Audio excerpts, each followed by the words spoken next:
buenas tardes, ¿cómo están? Le doy la bienvenida a otro capítulo del podcast que puede hablar de todo o de nada. El podcast que puede ser lo que vos quieras que sea. Ojo con lo que querés. Hoy quería que hablemos sobre algo que ya he mencionado varias veces, pero nunca he profundizado demasiado, y es en la empatía. ¿Qué es la empatía? ¿Por qué es algo que mencioné tantas veces y qué es lo que provoca que la tengamos? Estas son las preguntas que voy a intentar contestar y explicarles de la mejor manera para que ustedes puedan pensar en qué importancia le van a dar a ser empáticos desde ahora en más. Antes que nada les recuerdo que se pueden suscribir al canal, activar las notificaciones para enterarse cuando subo nuevos episodios y que mi nombre es Santiago Moll y esto es La Vida en un Podcast.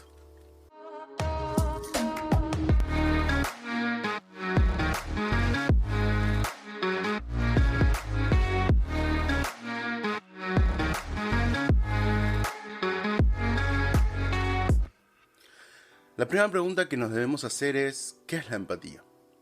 Según la RAE, la empatía es el sentimiento de... acá falta algo. Ahí está mejor. Según la Real Academia Española, la empatía es el sentimiento de identificación con algo o alguien. Es la capacidad de identificarse con alguien y compartir sus sentimientos. Básicamente la empatía es la intención de comprender los sentimientos y emociones que siente otro individuo u otra sociedad. Y esto es algo que solemos olvidarnos, y es que uno puede ser empático con una cultura diferente. No es necesariamente vinculado a una persona, si bien es lo más normal. Y esto tiene que ver con que la gran intención de la empatía es el comprender. Esto también es la clave para diferenciar esta palabra con otra que a veces se entiende como un sinónimo, que es la simpatía. La simpatía es una cualidad espontánea y completamente emocional que nos permite vincularnos con los estados de ánimos de otra persona, pero que no implica un entendimiento de ese estado de ánimo, sino solo saber que la otra persona se encuentra en esa situación y actuar en base a eso. La empatía sí tiene que ver con entender, con poder comprender la actitud de la otra persona, pero que eso no implique compartir esa actitud, compartir las mismas opiniones o los mismos argumentos que justifiquen ese estado de ánimo o esa reacción que expresa la otra persona. Ni siquiera significa estar de acuerdo con el modo de interpretar las situaciones y las emociones del otro. Creo que para poder explicar mejor este concepto lo voy a tener que dividir en 3 patas. La primera es la empatía emocional o afectiva. Y se trata de poder entender y hasta experimentar el sentimiento que tiene la otra persona, pero no necesariamente compartirla. Por ahí con esta definición se entiende por qué algunos interpretan que la simpatía es un sinónimo, y aunque me es difícil explicarlo, voy a intentarlo con un ejemplo y uno bastante reciente. Espero que se entienda. Hace unos días murió Diego Armando Maradona, y gran parte de la Argentina y hasta del mundo se vio afectada por esto. Mucha gente llorando, destrozada, sin entender lo que estaba pasando. Pero si les tengo que ser sincero, a mí no me generó nada de eso. Sí entiendo la gravedad, entiendo y lo vi como la partida de una figura pública muy importante, con sus buenas cosas y malas cosas, pero que dejó una marca muy difícil de igualar. Pero la verdad es que no me generó una tristeza increíble, ni un llanto desconsolado, ni nada por el estilo. Ahora, sí debo admitir que lloré por su muerte, pero no por mí, sino por otros. Les dije que no era fácil de explicar. Lo que a mí me pasó fue que una vez que empecé a ver las reacciones de periodistas, futbolistas, familiares e incluso ciertos gestos de gente ajenas a esos ámbitos en distintas partes del mundo, me fui emocionando, hasta el punto incluso de llorar. El tema es que para mí en ningún momento ese llanto o esa tristeza eran mías, sino que viendo a los demás pude entender cómo y por qué les afectaba tanto a esas personas. Y una vez que pude entender lo que evocaba en esas personas esa figura, el hecho de que para algunos el verlo jugar había sido la única felicidad que tenían en un momento histórico y social complicado para ellos, recién ahí, poniéndome en ese lugar, imaginando lo que provocaba, pude sentir esa emoción. Pero al final no era mía. A mí no me provocó esa emoción estando vivo, por lo cual no me generó esa emoción su muerte. No la comparto, pero la entiendo. Sí, sé que si no te pasó nunca es difícil de entender este punto. Si querés podés pausar este podcast, volver atrás, repetir esta explicación o déjame abajo en los comentarios la verdad, no entendí nada de eso de la empatía afectiva y yo voy a intentar explicarlo de otra manera. Lo importante es que uno no tiene por qué compartir la emoción, solamente entenderla para conectarse con ella. Por otro lado, existe la empatía cognitiva, que tiene mucho más que ver con entender la forma de pensar del otro, el contexto que lo lleva a reaccionar de una manera y hacer las cosas que hace. Se suele decir que ser empático es ponerse en el lugar del otro y se suele referir a esto, a poder comprender lo que lleva a comportarse de una manera, el contexto que te lleva a pensar de la forma que lo haces. Por ejemplo, supongamos que estás en una escuela y ves cómo un joven le hace bullying a un compañero. Probablemente tu primera reacción sea enojo con ese joven y querer retarlo. Ahora, también puedes intentar entender por qué hace bullying. Y muchas veces esto tiene que ver con que para él, hacer bullying es normal. Si en su entorno más cerrado y más íntimo, todos los adultos hacen bullying a alguien por ser distinto, y con esto se divierten, con esto se sienten con poder, y se sienten hasta mejor consigo mismo, es lógico que el joven replique eso y lo haga. Pero no porque con eso va a hacer sentir mal al otro y quiere eso, sino porque lo ve normal. Y ve en esa actitud cosas buenas para él, divertimento, empoderamiento, hasta un gusto de sentirse mejor consigo mismo. Si logras entender esto, ser empático de esta manera, probablemente el enojo se te vaya con él, porque entendés de dónde viene esa actitud. Seguirás sin compartirla y queriendo hacer algo para cambiarla, seguro, pero ya no desde el enojo, porque no te serviría de nada. Ese chico no va a entender por qué lo retas, porque lo entiende como algo normal lo que está haciendo. No entiende que está haciendo algo mal. Entonces podés encararlo de otra manera. Hasta ahora entonces tenemos una pata emocional que entiende los sentimientos, una pata cognitiva que entiende los contextos y las acciones, y ahora nos queda una tercera pata, que fue agregado por algunos investigadores y es la motora, la empatía motora, que se entiende como la capacidad de replicar ciertos gestos, ciertas expresiones, hasta formas de hablar de las personas. De esta manera cubrimos 3 campos distintos pero conectados. Por un lado podemos entender y conectar con las emociones del otro, después podemos entender las motivaciones, el contexto y la forma de pensar de esa persona, y por último captamos esos gestos automáticos que tienen, pudiendo entonces conectar con el otro y no importa la forma en la que se exprese. Por otro lado, este último punto de la empatía, esta empatía motora, yo lo encontré muy útil sobre todo para poder demostrarle al otro lo que genera. Muchas veces cuando uno empieza a hablar de ciertos temas no se da cuenta de qué manera los expresa. Y por ahí hasta termina generando ciertos conflictos sin quererlo. Todos debemos conocer a alguien que ante ciertos temas puntuales se exalta, empieza a hablar de los gritos, con grandes gestos, sin siquiera notarlo. El poder entender que esos gestos no vienen de una agresión hacia vos y poder imitarlos, lo que va a generar es que la otra persona entienda la manera en que dice las cosas. Y suele ser bastante chocante y hasta gracioso. Ahora bien, estos puntos creo que se logran entender cuando hablamos de empatía hacia otras personas.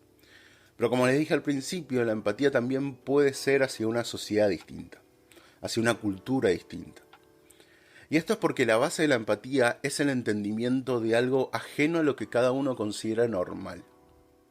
Parados desde nuestra cultura, vemos muy raras ciertas costumbres, ritos y celebraciones de otras partes del mundo y las solemos juzgar. Ahora, si realmente queremos saber por qué se hacen y por qué para ellos es tan normal, tenemos que usar estos mismos tipos de empatía. Por un lado vamos a tener que entender de dónde vienen, por qué se produjeron, por qué se siguen haciendo. Las tenemos que contextualizar. Eso es la empatía cognitiva de la que hablamos recién. Por el otro vamos a tener que conectar con los sentimientos que produce estas acciones en las personas que lo viven cotidianamente, que es la empatía emocional. Y por último, y sobre todo si decidimos experimentar esa costumbre, ese rito o esa celebración, vamos a tener que imitar de cierta manera las acciones y los gestos que hacen a esa experiencia, que es la empatía motora. Para mí, esto es uno de los grandes beneficios de la empatía. Y el por qué, en parte, es tan importante para mí. Porque te permite ser más abierto a la posibilidad de nuevas formas. Te quita prejuicios. Porque una vez que entendés estos conceptos, lo más probable es que en vez de cuestionar lo ajeno, te empieces a preguntar por qué eso que para vos es ajeno, para el otro es normal. Al final la empatía busca poder entender y conectar con aquellas cosas que a uno no le salen natural. Si ves que una persona además reacciona de una manera muy distinta a la tuya, en vez de pensar que el otro es raro, vas a cuestionarte el por qué reacciona de esa manera, qué es lo que la genera, e incluso, que me ha pasado, si el raro no sos vos. El otro punto que me parece importante es que la empatía nos permite comunicarnos y expresarnos de una mejor manera. Si puedo entender la forma en que pensás y cómo reaccionás, va a ser más fácil poder darte un mensaje que te llegue. Va a ser más fácil poder conectar con vos e incluso que me escuches y que me prestes atención. Y por último, el tercer gran beneficio, si lo quieren ver de esta manera, y creo que es el más evidente, nos permite establecer mejores relaciones, sentirnos más unidos y conectados con los demás. Si yo veo que alguien que a priori es muy distinto a mí puede entender lo que me pasa y el por qué me pasa, lo más probable es que quiera que esa persona esté cerca, porque se interesa por mí a pesar de nuestras diferencias, porque me entiende. Tal vez sea este punto, en parte, por el cual tenemos empatía.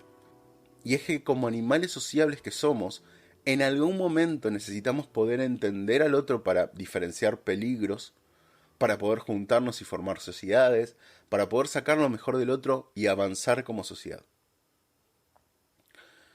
Creo que a esta altura ya pude contestar 2 de las 3 preguntas que me hice en la introducción, por lo cual me queda solamente una por responder, y es el ¿qué mecanismos provoca que la tengamos? En las últimas décadas se estuvo investigando una teoría y es la figura de las neuronas espejo. ¿Qué son las neuronas espejo?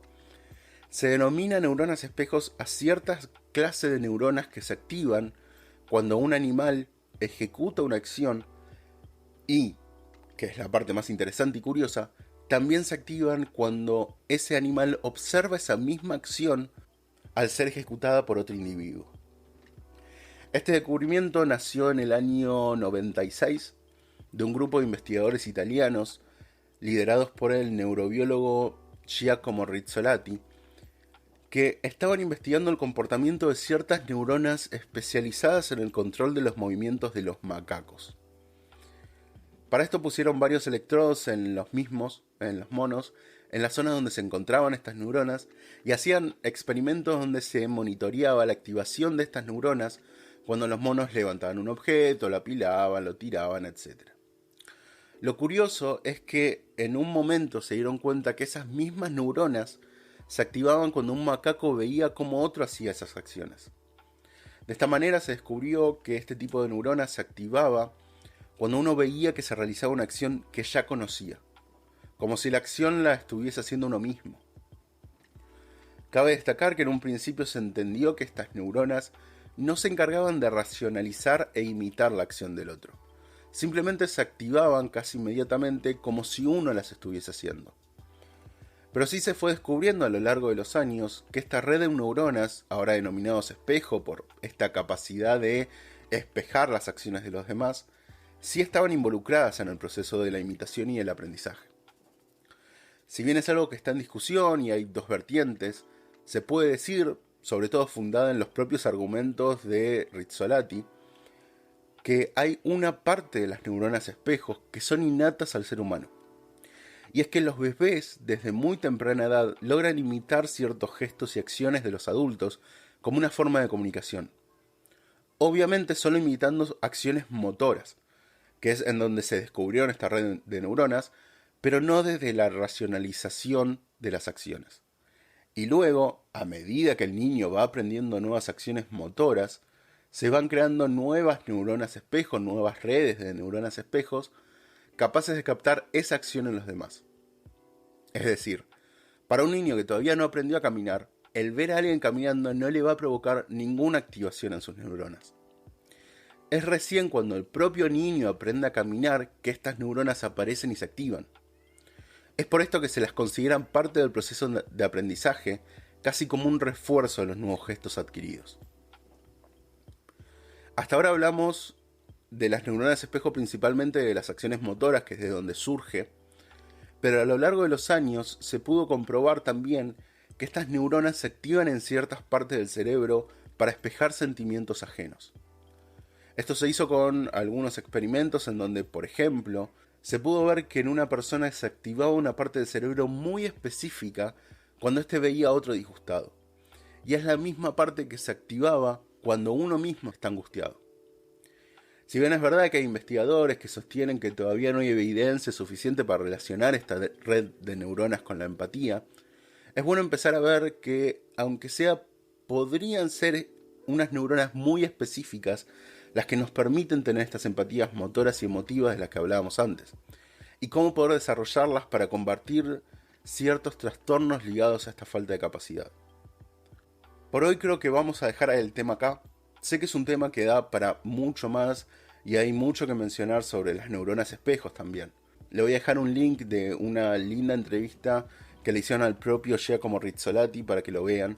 Está en italiano, pero con subtítulos, quédense tranquilos. Espero que se haya entendido los conceptos principales de la empatía, como también la importancia que puede tener para nosotros en nuestras relaciones y en la comunicación.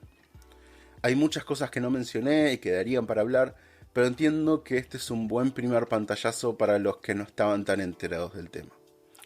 Sin más, me despido esperando que estén muy bien, que hayan aprendido algo, y recuerden que los únicos que lo detienen de ser lo que quieren son ustedes mismos. Adiós.